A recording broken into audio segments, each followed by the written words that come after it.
Hello everyone, this is Jennifer from Jpin's Cakes and More, located in Port Harcourt, Nigeria. So I'm going to be giving a recipe for a milky chinchin. The recipes are already on your screen, so just take a look at them or jot them down. We'll go straight into mixing our recipe.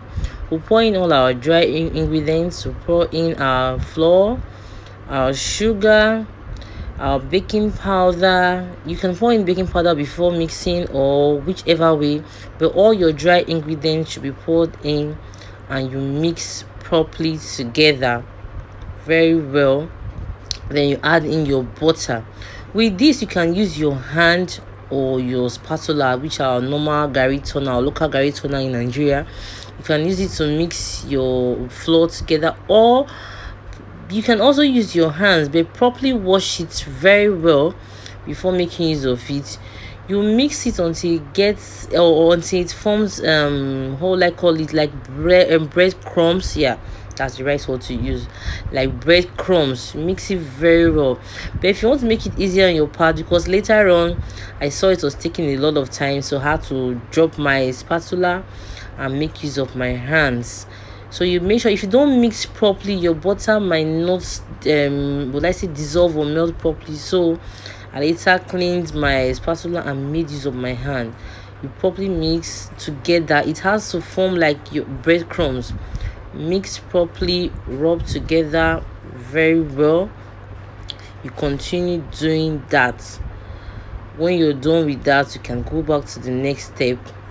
So you see how I'm doing it. Make sure your hands are clean. Don't just work with dirty hands, please, because people eat your product. That if you want to start even though you don't want to sell, even though it's for house consumption, people are going to eat it for hygienic sake, please. So you mix very well, thoroughly and properly. Also, after getting your breadcrumbs, we'll have to go to the next step by pouring our egg. Now we're going into the liquid part. You pour your egg and your milk together and you start mixing. As at this point you don't add water yet. There's one more thing I forgot to add, please. Our milk flavor. Now we have normal powdered milk. We also have, it's called milk emulsion. It's thick, it's not like the normal liquid flavor. I prefer using this because I noticed that the flavor of this one is stronger than the powdered milk flavor. But if you don't get this one, the general name is called milk emulsion. But if you don't get this one, you can get the powdered milk.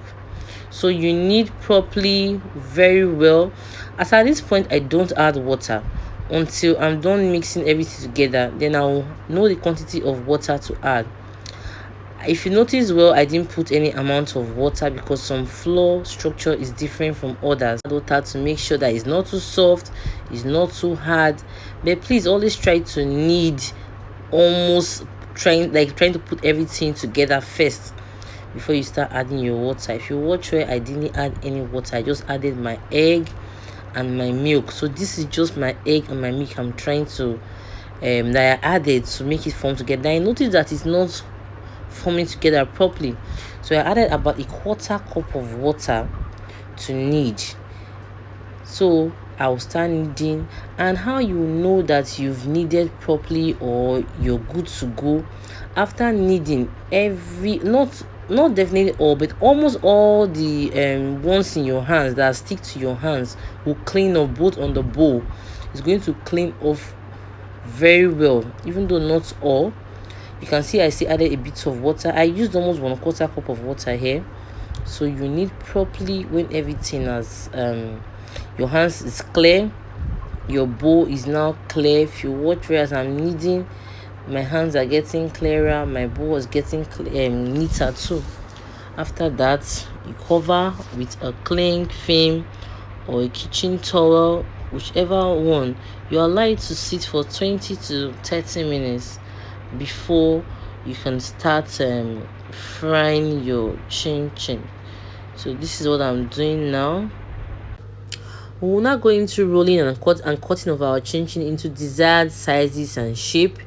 You clean your work surface, you dust with flour. Make sure you dust with flour so you can easily roll And as you're rolling, don't just leave it in one position. You roll, you take it out, roll. If not, you will not be getting desired will I say the inch you want. Okay, so you can roll up to half an inch.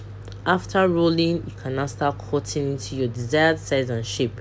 You can use a pizza cutter, which is what I'm using, or you can use a kitchen knife. You can cut into cube shapes, or those long strands of chinchin too, whichever one you prefer. And please, chinchin is fried in a deep frying method, which means you have to put enough oil in your frying pan. You don't have to put little oil. Okay, so once we finish, we'll go into the frying method. And for you to know when it's set for you to fry, after pouring your oil in your pan, you drop like 1 or 2 pieces of chinchin in your oil. Once your chinchin pops up, like what is showing on the video now, once it pops up like that, that means it's ready to add more chinchin. Because if the oil is now hot and doesn't pop up, your chinchin is going to soak oil and to just be a mess. And your chinchin, after frying, it has to be like a golden brown color. Once it's that, you take your chinchin out and put in a sieve for it to sieve out the oil. Okay, and this is the end of the video. Thank you so much for watching this video. Please like and share. Thank you.